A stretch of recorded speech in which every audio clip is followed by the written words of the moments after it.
जय श्री सद्गुरु महाराज की जय। श्री सद्गुरु महाराज की जय। अखंड मंडलाकारं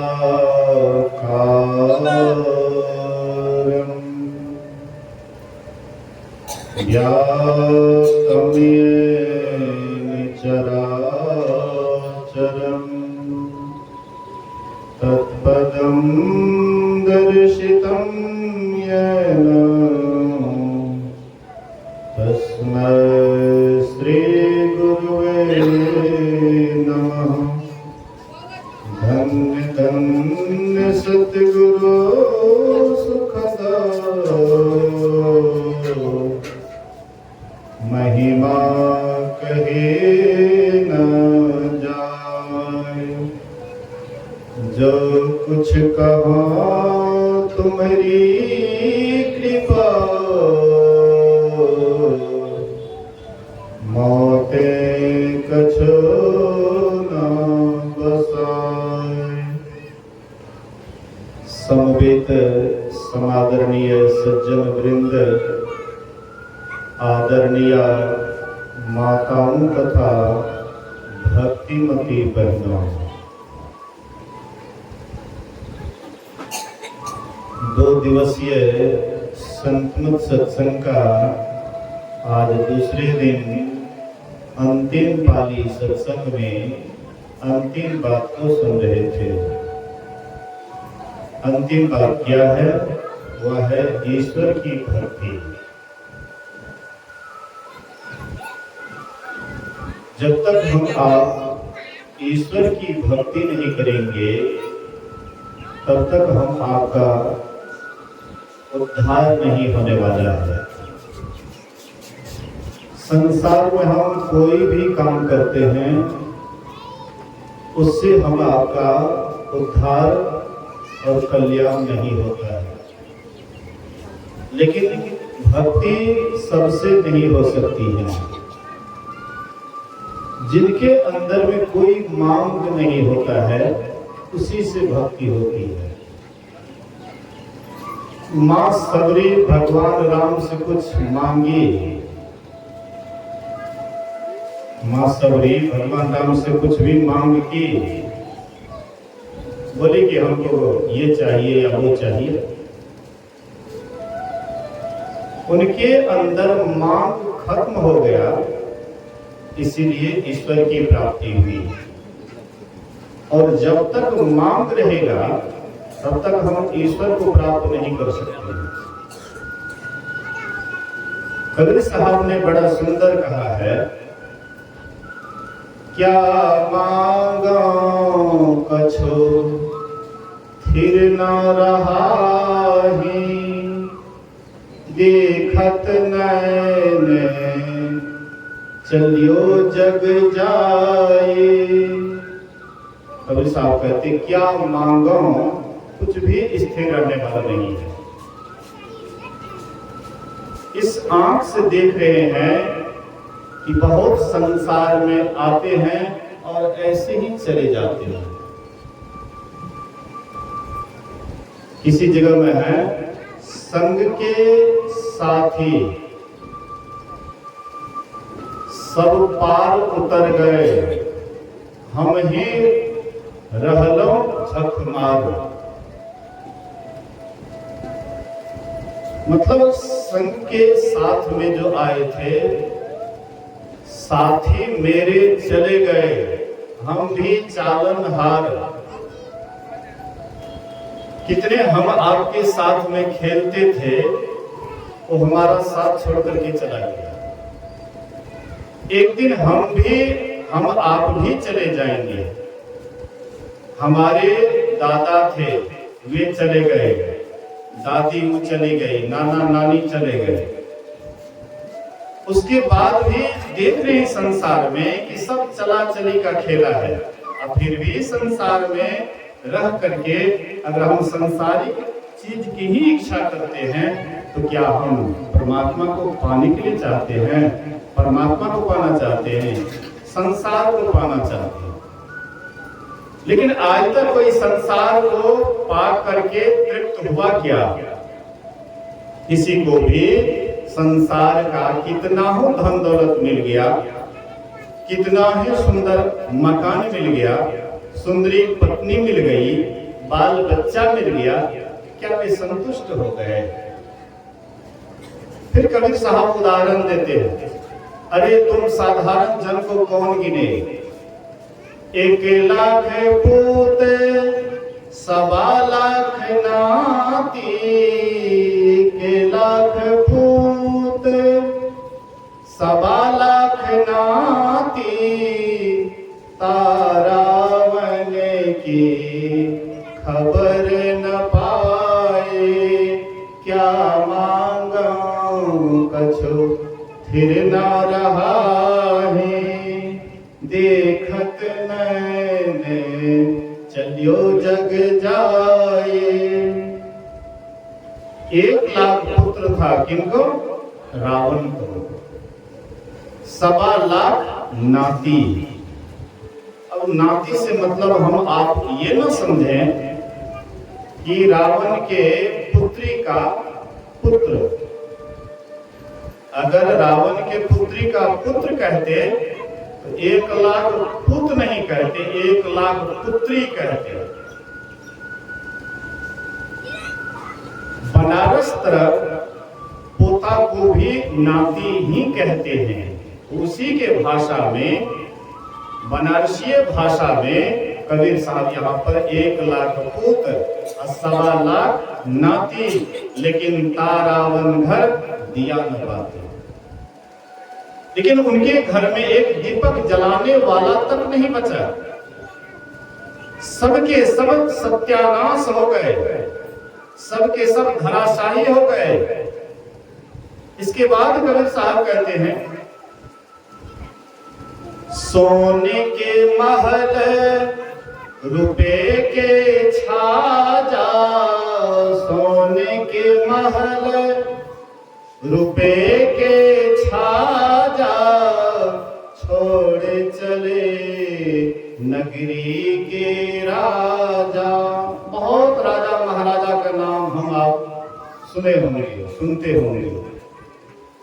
सुंदर सुंदर मकान बनाए, सुंदर घर बनाए, सुंदर परकोटा बनाए, लेकिन वे सुंदर नगरी को भी छोड़ करके चले गए। अकबर बादशाह एक सुंदर नगरी का निर्माण कर रहा था और वह नगरी पूरा बन करके तैयार भी नहीं हुआ, अकबर बादशाह का पहले ही विदा हो गया।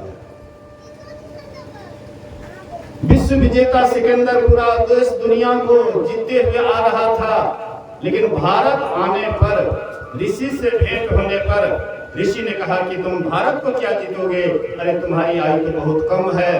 लगे हाथ पांव लौट गए, रास्ते में ही उनकी मृत्यु हो गई। क्या किसी की कामना पूरा हुआ है?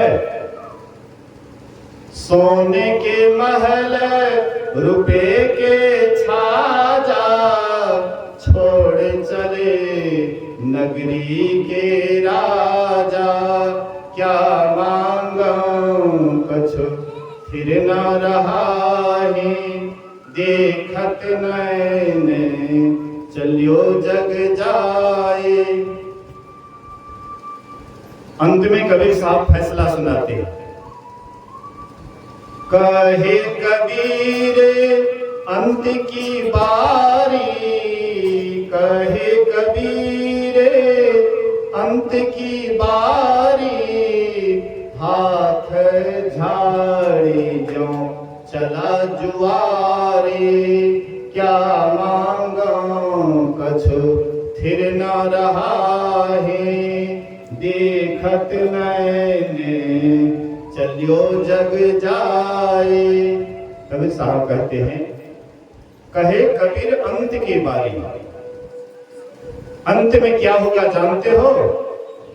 जैसे कोई जुआरी जुआ खेलता है, और जुआ खेलने के बाद सब कुछ अपना हार जाता है, सब कुछ हार जाता है, अंत में खाली हाथ ही वहां से चले जाते हैं। युधिष्ठिर जी महाराज को हम लोग धर्मात्मा कहते हैं, लेकिन एक अवगुण होने के कारण युधिष्ठिर जी महाराज को कितना दिक्कत हुआ, कितनी परेशानी झेलना पड़ा, जानते हैं ना।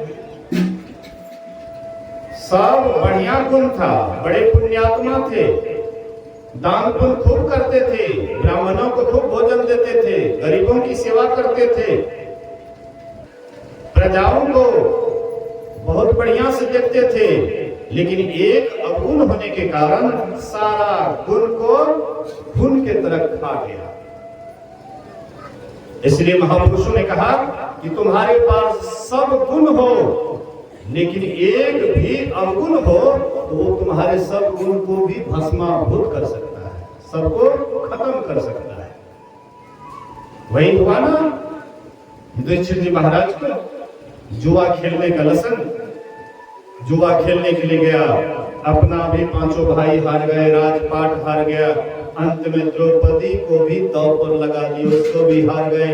परिणाम क्या हुआ, भरी सभा में द्रौपदी बुलाए, कहां राज महाराजा की रानी, जहां सिंहासन पर बैठने वाली, 5-5 पति, एक पर एक शूरवीर, लेकिन वहां पर द्रौपदी को नग्न किया जा रहा। आज एक गरीब की कोई महिला है, कोई गरीब की पत्नी है, और उसके पत्नी को अगर भरी सभा में ला करके बेइज्जत किया जाए, क्या वो चुप बैठेगा? अपना जान पर खेलेगा, लेकिन अपने पत्नी को बेइज्जत होते हुए नहीं देख सकता है। लेकिन जुआ के कारण अपने ही सामने में अपने पत्नी को बेइज्जत करते हुए देख रहा था पांचों भाई। क्यों? एक ही अवगुण होने के कारण इतना बेइज्जती को वह बर्दाश्त किया। इसलिए संत महापुरुष कहते हैं, क्या मांगो कछु थिर न आए।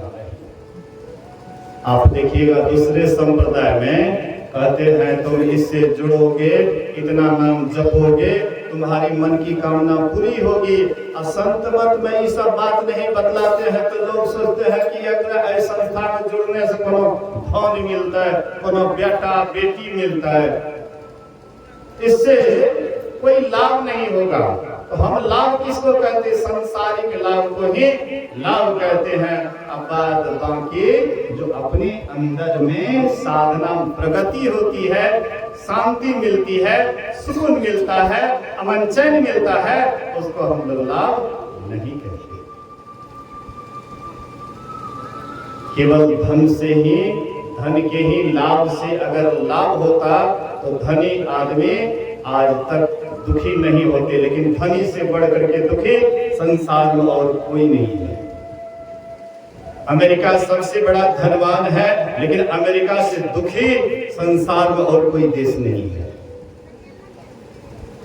50% लोग नींद की गोली खाते हैं, बेहोशी हो जाते हैं, लेकिन नींद नहीं आती है। और हम लोग तो शाम में खाते हैं, सोते हैं, तो सुबह उठते हैं, सुबह उठते हैं, लेकिन उन लोगों को चैन नहीं है, बेचैन है। क्या धन से आप चैन खरीद सकते हैं? धन से आप शांति खरीद सकते हैं? आज तक कोई धन से शांत नहीं हुआ, आज तक कोई धन से सुखी नहीं हुआ। सुखी वही हुआ, चाहे धनी हो या गरीब हो, चाहे दरिद्र ही क्यों नहीं हो, लेकिन अपने अंदर में संतोष ले आए। धनवान संतोष ले आए, वे सुखी हो गए।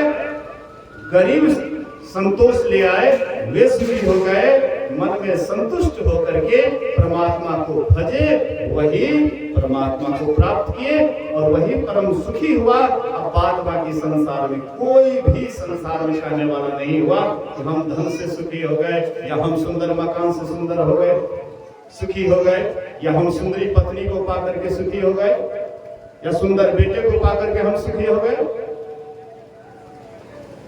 इसलिए कवि साहब कहते हैं, ऐसी दीवानी दुनिया भक्ति भाव नहीं बुझेगी। ये संसार दीवाना है, धन के पीछे दीवाना है, बेटा बेटी के पीछे दीवाना है, पत्नी के पीछे दीवाना है, पति के पीछे दीवाना है, सुंदर मकान के पीछे दीवाना है। लेकिन ये दीवानगी कब तक? जब तक शरीर है तब तक। शरीर छूट जाएगा, सब दीवानगी खत्म। ऐसी दीवानी दुनिया भक्ति भाव नहीं बुझे जी। अब कोई आवे तो बेटा मांगे, यही गोसाई दीजिए। जिनको बाल बच्चा नहीं होता है, बेटा नहीं है, देखिए कैसे वो गुहार लगाता है। आत्माराम ब्राह्मण को बेटा नहीं था, महात्मा से भेंट हुई, महात्मा से कहते हमको आशीर्वाद दीजिए तो बेटा हो जाए। महात्मा जी कहते कि इनको बेटा से सुख हुआ है जी, इसलिए भक्ति मांगो, ज्ञान मांगो, वैराग मांगो, योग मांगो, इससे परम सुखी हो जाओगे। कहते नहीं देना है तो हमको बेटे दीजिए, नहीं तो आप एक सामने आत्महत्या कर लेंगे। महात्मा विवश हो गए, मजबूर होकर के उनको पुत्र के लिए फल दिया, अब वह फल गाय को खिला दिया है। और उनकी पत्नी के बहन को जो लड़का हुआ धुंधकारी नाम रखा, वह धुंध इतना मचाए कि आत्माराम ब्राह्मण को जंगले भेज दिए, वनवासी भेज दिए। माँ को इतना कष्ट दिए कि माँ को भी आत्महत्या करवा दिया। अंत में धुंधकारी का भी बुरा हाल हुआ, उसको भी चौक चढ़ा करके मारा गया। मेरी कहने का ये आशा है कि उसको बेटा हो गया तो क्या सुख हो गया। ऐसी दीवानी दुनिया भक्ति भाव नहीं बुझे जी। कोई आवे तो बेटा मांगे, यही गोसाई दीजिए जी। कोई आवे तो दुख का मारा, हम पर कृपा कीजिए जी। कोई दुखी होकर के गुरु महाराज हमरा ये रोग भागले छोड़ा दो तो हम तो भक्ति करी। आ जे दिना तोरा कोनो रोग न रहत वे ना नहीं कहना रहे गुरु महाराज हमरा कोनो रोग न हेते, हम तो भक्ति करे छे। जब हम सुखी थे तब गुरु महाराज के पास नहीं आए कि हम सुखी ही रहेंगे, हम आपकी भक्ति कर रहे हैं। और जब दुखी हो गए तब गुरु महाराज को हमारा रोग छुड़ा दो तो हम तो भक्ति कर रहे। तो अब नौकरी कस लगा गुरु महाराज, नौकर छिए, चाहे सब नौकर से जे काम करवे वो काम करा दिए। गुरु महाराज को नौकर समझ रहे हैं। जिस समय आप सुखी थे आपको गुरु महाराज से कोई मतलब नहीं। आप दुखी है तो आप गुरु महाराज कर रहे हैं। सुख में सुमरन ना किया और दुख में किया याद। अब कहे कबीरता दास को कौन सुने फरियाद। उस दास का कौन फरियाद सुनेगा जो सुख में सुमरन नहीं किया, आज दुखी हुआ तो। हाँ कि हम बहुत बड़का भक्त हैं, कहते हैं इससे भक्ति नहीं होती है। कोई आवे तो दुख का मारा, हम पर कृपा कीजिए। कोई करावे ब्याह सगाई, सुनत गोसाई रीझे जी। गुरु महाराज हमको आशीर्वाद दीजिए कि हमारा बेटा, हमारा पुतो जुग जुग जी। जुग जुग कौन जिया है जी? आज तक कोई जुग जुग जिया है? जुग जुग जी हा पुराण का आशीर्वाद है। जुग जुग जी हा अजुता आशीर्वाद। अरे भाई जुग जुग जी करके काहे, जुता सी करके क्या मिलेगा? ये सब आशीर्वाद मत मांगिए। कम ही दिन जीना है लेकिन परमात्मा की भक्ति करते हुए जीना है, ये सबसे बड़ा उत्तम है। आप हम देखें कि जो अच्छे भक्त हुए, अच्छे महापुरुष हुए, बहुत कम दिन तक जिए। कोई भक्त ने ज्यादा दिन तक जिए, नहीं तो बेसी उदाहरण आपको मिलेगा कम ही दिन में शरीर छोड़ दिए। स्वामी विवेकानंद 39 साल में शरीर छोड़ दिए, एकदम हमसे भी कम में उम्र। मेरा 46-47 हो रहा है और स्वामी विवेकानंद 39 वर्ष में शरीर छोड़ दिए। जगत गुरु शंकराचार्य 32 वर्ष में ही अपना शरीर छोड़ दिए, लेकिन 32 वर्ष में पूरे भारत तहलका मचा दिए, सनातन धर्म को पूरा भारत में फैला दिया। 32 वर्ष की आयु में स्वामी विवेकानंद 39 वर्ष जिए, लेकिन उतने ही दिन में विश्व सम्मेलन में जाकर के सबको हिला दिया। हम आप 100 वर्ष जी जाएंगे तो कौन बड़का काम कर देंगे? कम ही दिन जिए लेकिन वह काम करके जाइए कि आपको बाद में पछताना नहीं पड़े। भक्त वह काम करके जाता है कि बाद में उसको पश्चाताप नहीं करना पड़ता है। और कुभक्त ज्यादा दिन तक जीता है लेकिन वह क्या होगा? जो दुष्ट है उसको कुंभकर्ण की तरह सोने में ही भलाई है, और जो भक्त है उसको जागने में भलाई है। भक्त जागता है, संसार का भला करते हैं, और दुष्ट जागता है तो संसार का अपकार करते हैं, संसार को दुखी करते हैं, संसार को कुमार्ग दिखाते हैं, भक्त सुमार्ग दिखाता है। इसीलिए कबीर साहब कहते हैं, कोई आवे तो दुख का मारा हम पर कृपा कीजिए जी, कोई करावे ब्याह सगाई सुनत गुसाई लीजिए जी, कोई आवे तो दौलत मांगे भेंट रुपया लीजिए जी, 2-4 टका चढ़ा दिए, अब गुरु महाराज पूरा पलौट मेरे ही नाम से हो जाए। गुरु महाराज को तो ये 4 टका में पूरा प्लॉट खरीदवाना चाहते हैं। आप अगर सच्चे गुरु महाराज के भक्त हैं तो आप कभी भी गुरु महाराज को नहीं कहिएगा गुरु महाराज ये कर दीजिए, गुरु महाराज वो कर दीजिए। जो सच्चे भक्त होते हैं गुरु महाराज को कभी भी नहीं कहते हैं कि हमारा ये काम कर दीजिए, वो काम कर दीजिए, बस छोड़ दी ईश्वर के भरोसे। जिसमें तू राजी है उसी में मेरी रजा है। तू जिसमें राजी है, तू अगर हमको सुख में रखना चाहते हो तो मैं सुख में रहूंगा, तुम हमें दुख में रखना चाहते हो तो मैं दुख में रहूंगा, लेकिन तुमको कभी भी मैं कोसूंगा नहीं कि हे ईश्वर तूने हमको दुख दिया, हे ईश्वर तूने हमको कष्ट दिया, हे ईश्वर हमें तुमने ही हमारा मतलब जो है खराब परिवार में जन्म दिया है। ईश्वर को कभी कोसते नहीं है। जो सच्चे भक्त होते हैं ईश्वर को कभी दोषारोपण नहीं करते हैं। वे जहां भी रहते हैं बड़े आनंद में रहते हैं। भक्त का यही एक लक्षण है कि जो सच्चे भक्त होते हैं वे कभी भी ईश्वर को दोषी नहीं मानते और जहां रहते बड़े आनंद में रहते हैं। भक्त अगर नरक में चला जाता है तो नरक को भी स्वर्ग बना देता है, और दुष्ट अगर स्वर्ग में चला जाता है तो स्वर्ग को भी नरक में बना देता है। दोनों में बहुत आसमान धरती का फर्क है। इसलिए महापुरुष कहते हैं,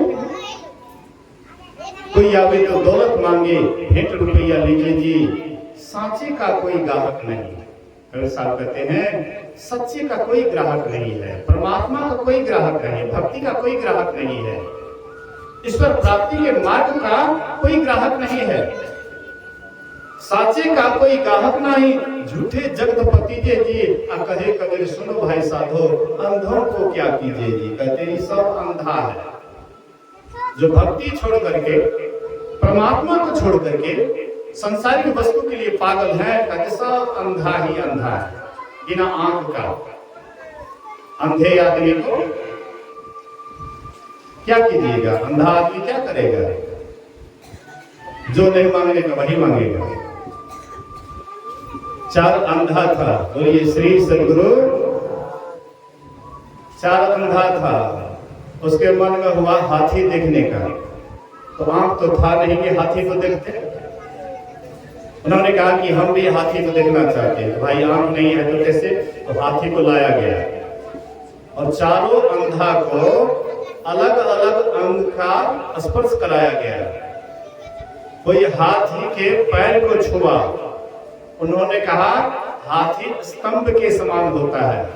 कोई सूंड को छुआ तो कहते हैं हाथी मुसल के समान होता है। और कोई पेट को छुआ तो कहता है हाथी कोठी के समान होता है। और कोई कान को छुआ, कहा हाथी सूप के समान होता है। क्या हाथी सूप के समान या स्तंभ के समान या कोठी के समान या मुसल के समान होता है? जो हाथी को देखा वही ठीक ठीक बता सकता है। अंधे को आंख नहीं है तो संसारी वस्तु ही मांगता है। आंख से हम लोग आंख वाले हैं ऐसी बात मत सोचिएगा। ये 2 आंख मिल गया है तो हम लोग आंख वाले हैं, हम लोग अंधे हैं, अंधे। अगर परमात्मा प्राप्ति के मार्ग पर नहीं जा रहे हैं, ईश्वर भक्ति नहीं कर रहे हैं, परमात्मा से दूर हट रहे हैं, माया के लिए पागल हैं, तो समझ जाइए हम आप भी अंधे। कहते हैं सांचे का कोई गाहक नहीं, झूठे जगतपति जी और कहे कबीर सुनो भाई साधो, अंधों को क्या कीजिए जी। आंख वाले वे हैं जो भक्ति करते हैं। मां सबरी आंख वाली थी, वे अंधी नहीं थी, आंख वाली थी। हम आप सुन रहे थे पूर्व जन्म में खिखिरनी थी सबरी, खिखिर तो अब नहीं देखते हैं हम आप। खिखिर देखे छियै? बाढ़ के बाद खिखिर नहीं दिखाई पड़े छे। बाढ़ के पहले था, सुबह शाम के समय में आवाज करते थे खिखिर। वो खिखिरनी शरीर में पहले थी सबरी पूर्व जन्म में। साधु महात्मा का प्रसाद पाई, पहुंचे हुए संत का जूठन खाई, परिणाम होता है कि राजकन्या होकर के जन्म ली, राज परिवार में जन्म ली। किसी राजकुमार से शादी हो जाता है, वह गई लेकिन भक्ति का संस्कार वहीं पर पड़ गया था। साधु के प्रसाद से, साधु के जूठन से, साधु के कृपा से, साधु के आशीर्वाद से राजकन्या हो गई, लेकिन अंदर से भक्ति करने की इच्छा थी, लेकिन भक्ति करने के लिए उसको बाधा पर बाधा हो रहा था। राजकुमार उसको सत्संग में नहीं जाने देता था, साधु महात्मा का संग करने के लिए नहीं देता था कि तुम यहीं पर रहो, कहीं जाओ मत। लेकिन वह अपने पति की सेवा करके, सुरक्षा करके, बहुत अनुनय विनय करके कहती है कि एक भवन बना दीजिए। एक सुंदर भवन का निर्माण की, और उसमें कभी कभी साधु महात्मा आते थे सत्संग करने के लिए। संयोग से पहुंचे हुए महात्मा आ गए, उनकी बहुत सेवा सुरक्षा की। महात्मा खुश हो गए, प्रसन्न हो गए और बोले कि बेटी वरदान मांगो, मैं तुम्हारी सेवा से खुश हूं। वरदान मांगो, क्या मांगती है? हम आप रहते तो क्या मांगते? गरीब होते तो धन दौलत मांगते, बिन बेटा बेटी का होते तो बेटा बेटी मांगते, बढ़िया घर नहीं है तो कहते खूब आलीशान मकान हो जाए। मतलब सांसारिक वस्तु ही मांगते। लेकिन मां सभी क्या मांगती है? ये सुंदर शरीर जल्दी छूट जाए, ये जो सुंदर शरीर है जल्दी छूट जाए और कुरूप होकर के जन्म लो, और नीच कुल में जन्म लो। ऊंच कुल में नहीं, नीच कुल में जन्म लो, ताकि लोग मेरे तरफ ज्यादा नजर से देखे नहीं। रूपवान को, रूपवती को न लोग देखते हैं। कोई लड़की है, रूपवती है, और रास्ते से जा रही है तो बहुत आदमी उसके ऊपर निहारते हैं। वही काली करोटी बगल से कोई गुजरे तो उसकी तरफ लोग नहीं देखे, काली करोटी मुखन सिकोड़ करिया है, बढ़िया है, सुंदरी है, बगल से जाती तो सब एकदम लगेगा कि एकदम नजर गड़ जाता है। रूप पर खिंचाव होता है। फतिंगा का प्राण क्यों जाता है? जिसे कि कारण तो सभी सोचती है कि सुंदर शरीर है, इसीलिए तो राजकुमार हमको कहीं जाने के लिए नहीं देता है। जिसको भी सुंदरी पत्नी होती है वो जल्दी इधर उधर जाने के लिए नहीं रहे। कहाँ जा रही है? क्यों जा रही है? घर से बाहर मत निकलो। कहाँ जा रही है? क्यों जा रही है? यही समय है भक्ति करने का। नई शादी होती है, युवा अवस्था होता है, तभी तो भक्ति कर सकते हैं। अब बुढ़ापा आने के बाद क्या आप कीजिएगा? शरीर में शक्ति नहीं रहेगी तो भक्ति क्या करेंगे? भक्ति युवा अवस्था में ही होता है।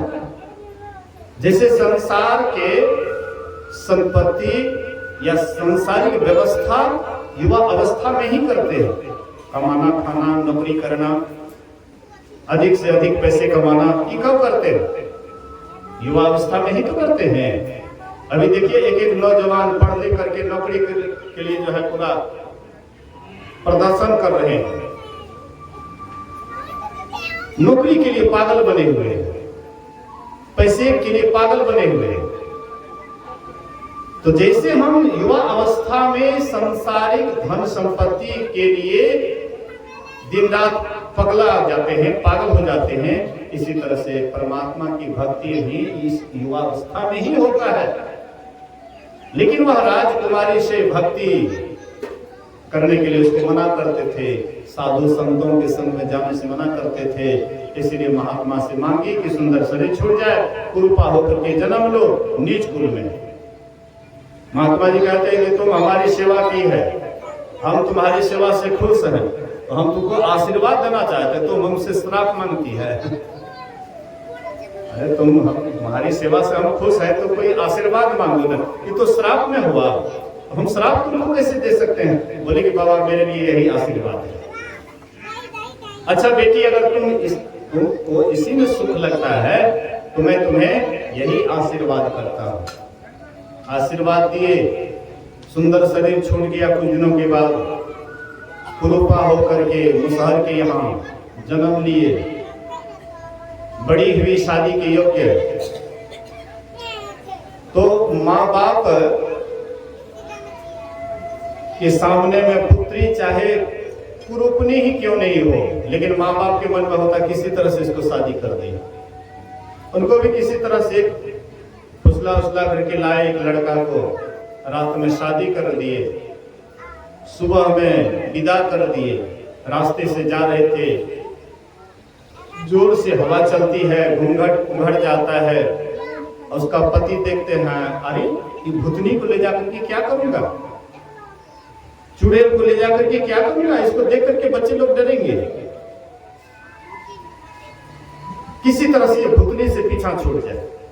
उसके पतिदेव सोच रहे थे ये भूतनी से पीछा छूट जाए, और सबरी भी मन में सोच रही थी कि काश जिसके लिए मैंने महात्मा से वरदान मांगी और फिर मैं पति के साथ रहूंगी, उनके विचार के अनुसार चलना पड़ेगा, मैं भक्ति करूंगी और वे भक्ति में बाधक होंगे। अगर इसका पीछा छूट जाता तो मैं स्वतंत्र पूर्वक भक्ति करती। दोनों के मन में एक ही विचार चल रहा था, दोनों का थोड़ा फासला होता है, दूरी होता है।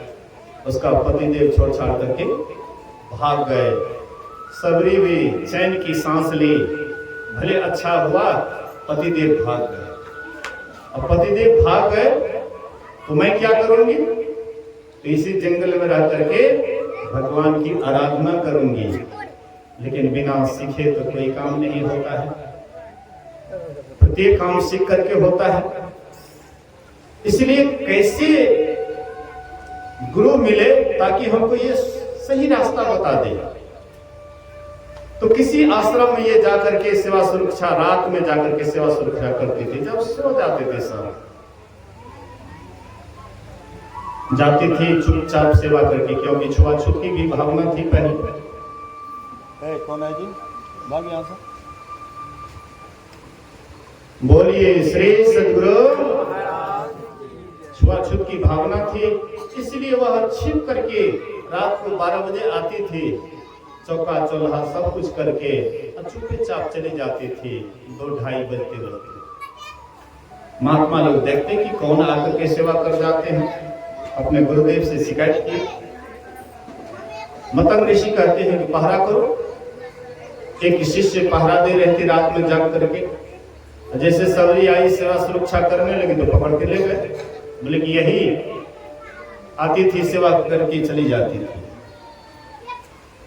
मतंग ऋषि जैसे ही देखे महापुरुष, देखने के बाद तुरंत उसको पता लग जाता है कि ये कैसी संस्कार वाली है और आगे चल करके ये क्या करने वाला है।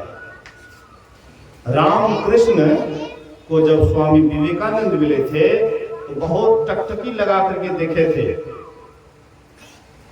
रामकृष्ण के मन में हो रहा था कि ये मेरा शिष्य हमारे नाम को पूरा विश्व में उजागर करेगा, इसलिए गर्व था ऐसा शिष्य मेरे पास आया है। बाबा देवी साहब भी गुरु महाराज जी को देखे थे तो गुरु महाराज जी बाबा देवी साहब के भी मन में बड़ी प्रसन्नता हुई थी और बड़ी देर तक गुरु महाराज जी को एकटक देखे थे। और गुरु महाराज जी भी बाबा साहब को एकटक देखे थे। बाबा साहब ने देखा ये मेरा शिष्य आगे चल करके मेरे नाम को रोशन करेगा, संत मत के ज्ञान को पूरा दुनिया में फैलाएगा। इसलिए गुरु को गर्व होता है ऐसे शिष्य पर जो भक्ति की पराकाष्ठा को प्राप्त करने वाला होता है। मां सबरी को भी देख करके मतंग ऋषि कहते हैं कि छोड़ दो इसको, ये बहुत बड़ी भक्तिनी है। कहते पुत्री तुमको कहीं जाना वाना नहीं है, इसी आश्रम पर रहो। और तुमको दर्शन देने के लिए राम जी आएंगे तुम्हारे पास। तुमको राम जी का दर्शन करने के लिए अयोध्या नहीं जाना। अयोध्या से राम आएंगे तुमको दर्शन देने के लिए, लेकिन तुमको अयोध्या धाम नहीं जाना है। आज लोग जा रहे हैं अयोध्या धाम, बद्री नारायण, द्वारिका धाम, कहां कहां लोग जा रहे हैं। सबरी से उनके गुरुदेव कहते हैं कि बेटी तुमको कहीं जाना वाना नहीं है, तुम सच्चे मन से यहाँ पर साधना करना, साधना की पराकाष्ठा को तुम प्राप्त करेगी। राम जी तुम्हारे पास आएंगे दर्शन देने के लिए। तुमको राम का दर्शन करने के लिए कहीं जाना वाना नहीं है। गुरु के आज्ञा का पालन करती है, कहीं नहीं जाती है। हालांकि बहुत कष्ट हुआ उसको, हम आप रहते तो कब आश्रम छोड़ छाड़ करके भाग जाते। मां सबरी को बहुत कष्ट हुआ। बगल में जो तालाब था जिससे लोग पानी पीते थे, सबरी भी उससे पानी पीती थी। महात्मा लोग बंद कर दी, मत इस तालाब में पानी तुम छोड़, नीच जाति की है, नीच जाति की है, पानी छुआ जाएगा, इसलिए पानी भरना मना है तुमको। मना कर दिए। सबरी नहीं जाती थी, पानी दूर से पानी लाती थी। परिणाम होता है कि जैसे सुंदर पानी था, कंचन जैसे पानी था, वह पानी सड़ जाता है। पानी सड़ गया, खराब हो गया पानी। अब महात्मा लोग वहां पर पानी लाने के लिए जाते थे, उसको भी दूर से पानी लाना पड़ता था। जब भगवान श्री राम आए, पंखा को इधर कीजिए। बोलिए श्री सद्गुरु महाराज की जय। भगवान श्री राम जब आए और आकर के पूछते हैं महात्माओं से कि तुम लोगों को कोई कष्ट भी है, दुख भी है। तो महात्मा लोग कहते हैं कोई खास दुख तो नहीं है, लेकिन तालाब बगल में था, हम लोगों को दूर से पानी लाना पड़ता है। बगल में पानी था, उसका पानी सड़ गया, खराब हो गया। अगर आप अपना चरण दे दीजिएगा तो पानी शुद्ध हो जाएगा, पवित्र हो जाएगा। महात्माओं के कहने पर भगवान राम गए उस पानी में, लेकिन पानी शुद्ध नहीं हुआ, जैसे का तैसे ही रह गया, सड़ा का सड़े रह गया। भगवान राम के कहने पर कि हे सबरी तुम अपना चरण दोगी, ये पानी तालाब का शुद्ध हो जाएगा। राम जी के कहने पर सबरी जब उस तालाब में अपना चरण देती है तो तालाब का पानी बिल्कुल कंचन जैसे हो गया, बिल्कुल शुद्ध हो गया, पवित्र हो गया। यही पर कहता है भक्त बड़ा भगवान बड़ा, दोनों में सबसे कौन? भक्त बड़ा है। भगवान को जहां बुलाता है वहां भगवान को जाना पड़ता है, लेकिन भगवान जहां बुलाते हैं भक्त को, भक्त वहां नहीं जाते, इसलिए भक्त बड़ा है। भगवान श्री राम आए, सबरी को दर्शन दिए।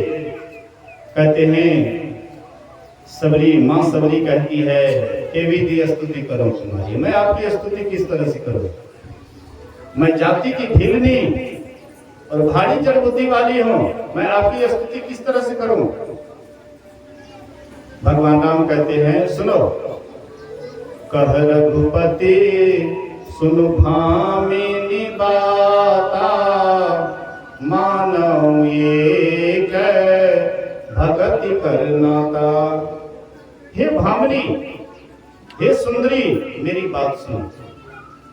भामिनी अर्थात सुंदरी। सबरी कैसी सुंदरी थी वो तो अभी सुनिए रहे थे कि पतिदेव छोड़ करके भाग गए, भुतनी को ले जाकर के क्या करूंगा।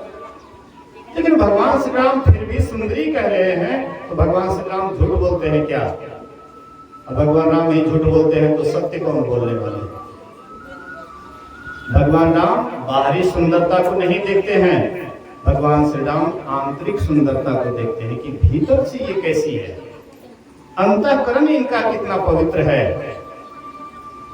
कन्या देर बैठे माता जी, कन्या देर बैठ। बोलिए श्री सद्गुरु महाराज की जय। कन्या देर बैठ। थोड़ा सा कष्ट के साथ नहीं उठिए, सुनै नहीं छी कहै छै बैठे ले तैयार होइ छै ना, अभी रुकिए ना। प्रवचन के समय में एते पैर साथ चढ़ाना जरूरी छै, बुझबे नहीं करे छै। बोलिए श्री सदगुरु टका हमरा नहीं देखलिए। बोलिए श्री सदगुरु महाराज की जय। ध्यान दीजिए, सबका ध्यान इधर चला जाता है, इसीलिए उसको रोक रहा था, लेकिन मानने वाले नहीं है। मां सबरी भगवान श्री राम कहते हैं कि तू सुंदरी है, मतलब सबरी बाहर से रूप से सुंदरता उनके पास नहीं था, लेकिन अंतःकरण से बिल्कुल सुंदरी थी, उससे सुंदर कोई हो ही नहीं सकता। सुंदरदास जी महाराज कहते हैं सुंदर दिशत सुंदर माहिसो, सो सुंदरता कहो कौन वहां है।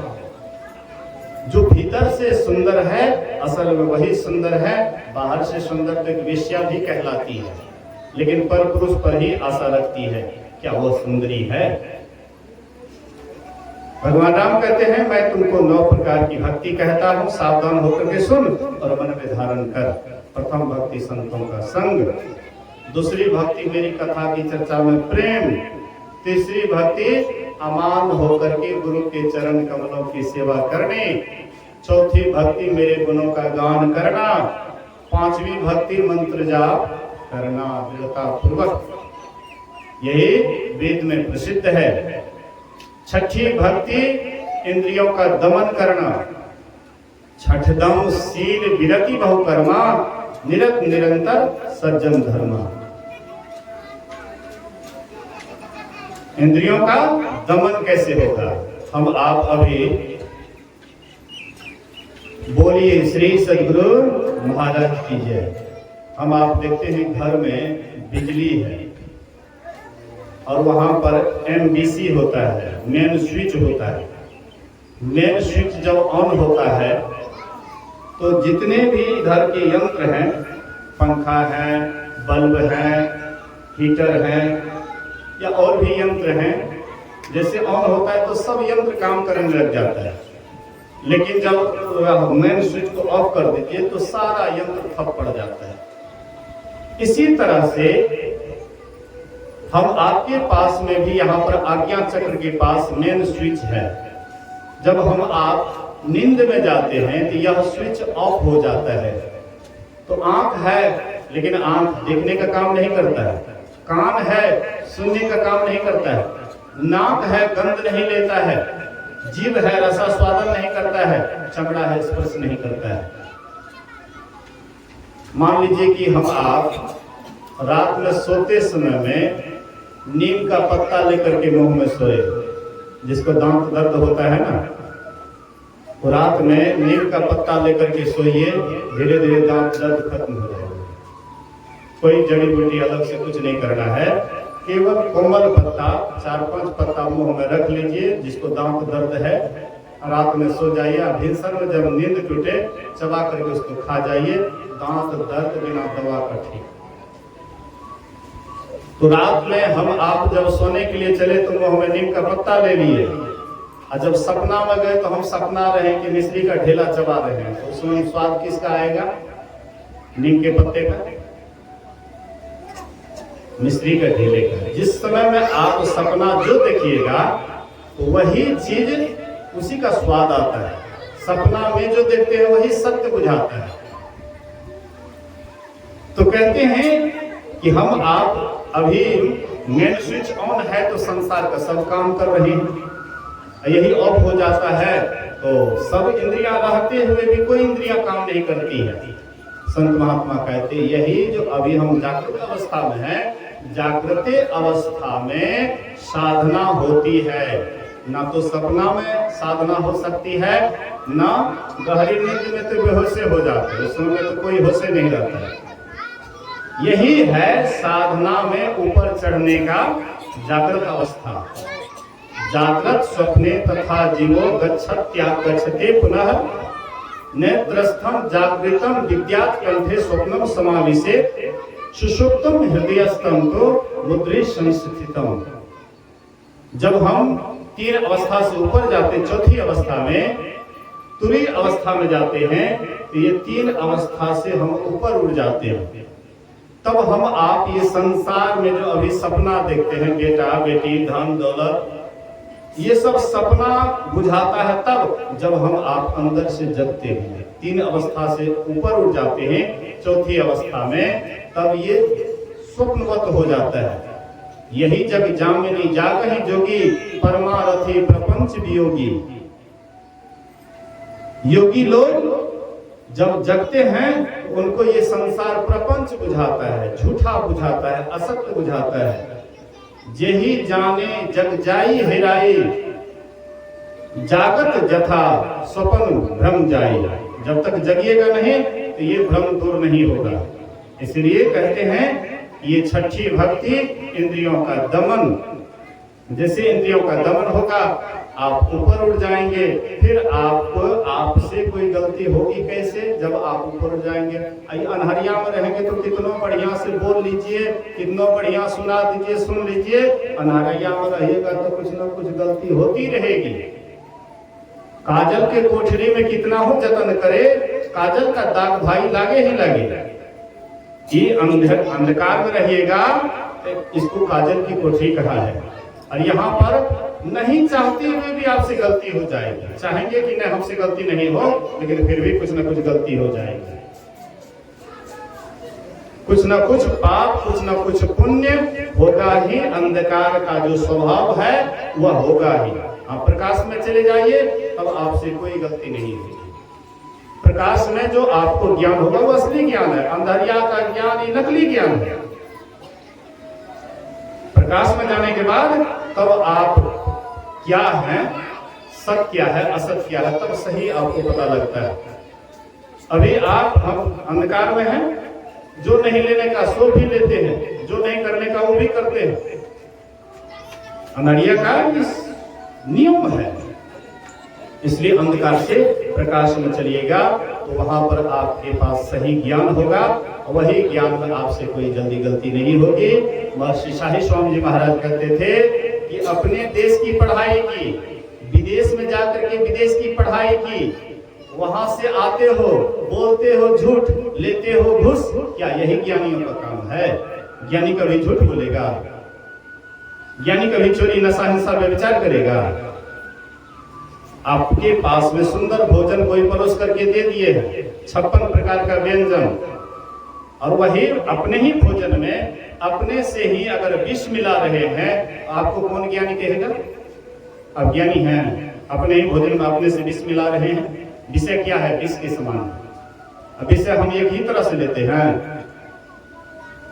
हम 5 ज्ञानेंद्रियां से कैसे विषय का भोग करते हैं पता भी नहीं चलता है। ये भोग से वही बच सकता है जो आंख से ऊपर उड़ जाता है, अंधकार से प्रकाश में चला जाता है। प्रकाश में जाने के बाद तब आपको परमात्मा का सही रास्ता सूझेगा। है नेरे सुझत नहीं लियानत ऐसो जिंद, और तुलसी या संसार को भयो मोतियाबिंद। यहाँ पर मोतियाबिंद की बीमारी हो गई है। नजदीक में परमात्मा है लेकिन परमात्मा दिखाई नहीं पड़ता है। लेकिन मोतियाबिंद की बीमारी अगर ठीक हो जाए, डॉक्टर के द्वारा इलाज हो जाए, तो तब सब कुछ सूझने लग जाता है। तब परमात्मा एकदम आपको दिखाई पड़ेगा। एकदम हर जगह परमात्मा से ही भरा हुआ है। सिया राम मैं सब जग जानी, करऊं प्रणाम जोड़ी जुग पानी। तब आपको सिया राम मैं हर जगह दिखाई पड़ेगा। तब आपको उसमें नहीं बुझाएगा कि दुष्ट है, तब इन्हें बुझाएगा कि ये दोस्त है, ये हमारा दुश्मन है। दुश्मन दोस्त कब बुझाता है? हम अंधकार में हैं इसलिए कोई दोस्त कोई दुश्मन बुझाता है। लेकिन जब हम प्रकाश में चले जाते हैं वहां पर दोस्त दुश्मन खत्म हो जाता है। और उसके बाद जब आप शब्द की साधना करते हैं और निशब्द में चले जाते हैं तो वहां पर तो फिर कहना क्या है। एक महात्मा जी कुत्ता पर बैठ करके और कुत्ता को वह जूठा खिलाता था, अपना भी खाता था। तो लोग हंसते हैं, कहते महात्मा जी पगला गए हैं, कुत्ता को खिला रहे हैं, कुत्ता को जूठा अपना खा रहे हैं। तो महात्मा जी कहते भाई हंसते हो क्यों? विष्णु खाता है, विष्णु विष्णु को खिलाता है, और तुम विष्णु हंसता है क्यों? तुम क्यों हंस रहे हो? मतलब उनको कोई भेद नहीं रहता है, सब भेद से वह ऊपर हो जाता है। वही सातवीं भक्ति है, उसमें पारंगत हो जाता है, सिया राम में दिखाई पड़ता है। आठवीं भक्ति, नवीं भक्ति उसका फल है। आठम तथा लाभ संतोष, ऐसे महापुरुष को जो भी मिलता है उसमें संतुष्ट रहता है। सपना नहीं देखा ही पर दोषा, दूसरे के दोष को निहारता नहीं है कि इसके अंदर ये अवगुण है, उसके अंदर वो अवगुण है। जब सब में परमात्मा ही दिखाई पड़ेगा तो अवगुण कहीं दिखाई पड़ेगा आपको? हर जगह परमात्मा ही नजर आएगा। अवगुण किस में देखिएगा? दुष्ट में भी आप अवगुण नहीं देखिएगा। रामकृष्ण परमहंस जी महाराज बेश्या के टोला से गुजरते थे, लेकिन बेश्या को कहते थे, वाह माँ, वाह माँ, तो क्या क्या वेश बना करके लोगों को किस तरह से भरमा रही, वाह माँ। तो कहीं बेश्या का रूप बना लेती है, तो कहीं पर दुर्गा का रूप बनाती, कहीं पर काली का रूप बनाती, वाह माँ, तू क्या क्या लीला करती है। क्योंकि उनको हर जगह वही दिखाई पड़ता था, परमात्मा ही नजर आता। बेश्या में भी परमात्मा को ही देखते थे, इसलिए बेश्या को बेश्या की तरह नहीं देखते। अपने पत्नी को वे माँ की दर्जा दिए थे, शारदा को माँ वाला संबंध रखते थे। जैसे बेटा और पुत्र का संबंध होता है, वैसे अपने पत्नी से माँ का संबंध रखते थे। तो ये बहुत उच्च दर्जे की साधना है, लेकिन शुरुआत से भी अगर कोशिश करें कि सब में परमात्मा ही दिखाई पड़े, किसी से राग द्वेष ना हो, किसी से कोई झगड़ा ना हो, तो धीरे धीरे शुरुआती साधना करेंगे तो धीरे धीरे साधना में जैसे जैसे आप ऊपर चढ़ेंगे वैसे वैसे राग द्वेष खत्म होता जाएगा। अंत में होते होते षट विकार जित अनग कामा अमर किचन सुचि सुधामा, ये 6 विकार पर आप विजय पा लेंगे। परमात्मा को पा करके, परमात्मा पद को पा करके सदा के लिए आप कृत हो जाएंगे, आनंद का भागी बनेंगे। इन्हीं ज्ञान ध्यान को सुनाने समझाने के लिए ये आयोजन हुआ है। ये जो आयोजन करवाए हैं विजेंद्र जी, हमको जैसा याद है कि सभी वर्षों से इस वर्ष विशेष रूप से आयोजन किए। इतना सत्संगी भी नहीं आते थे और इतना कुटुंब परिवार को भी नहीं बुलाते थे, लेकिन इस बार हम देखे बड़ी उदारता के साथ, बड़ी उदारता के साथ और बढ़िया से व्यवस्था किए, खूब सुंदर व्यवस्था किए। मुझे लगता है कि गुरु महाराज जी के प्रति इनकी आस्था अधिक से अधिक हो रही है, अधिक से अधिक लगाव बढ़ रहा है। ये गुरु महाराज जी की कृपा है। मैं गुरु महाराज से प्रार्थना करता हूँ कि इनके मन में, इनके पूरे परिवार के मन में, सबके अंदर गुरु महाराज जी के प्रति दिन प्रतिदिन आस्था विश्वास बढ़ते रहे। इसी शुभकामना के साथ, और आप लोग जो बहुत दूर दूर से आए हुए हैं, इस सत्संग में भाग लिए हैं, आप लोगों के लिए भी गुरु महाराज से मैं प्रार्थना करता हूं कि आप लोगों का भी भला हो। साथ ही ये जो साउंड वाले हैं, ये भी बड़ा बढ़िया से, इसका भी साउंड बहुत बढ़िया काम किया है, इनको मैं धन्यवाद देता हूं। और जो बड़े बुजुर्ग हैं उसको मैं प्रणाम करता हूं, वे हमें आशीर्वाद दें। इसी शुभकामना के साथ मैं अपने वचन में विराम देता हूं। बोलिए प्रेम से श्री सद्गुरु महाराज की जय। आइए गायक लोगों से कुछ सुनते हैं, उसके बाद आरती की ओर चलेंगे।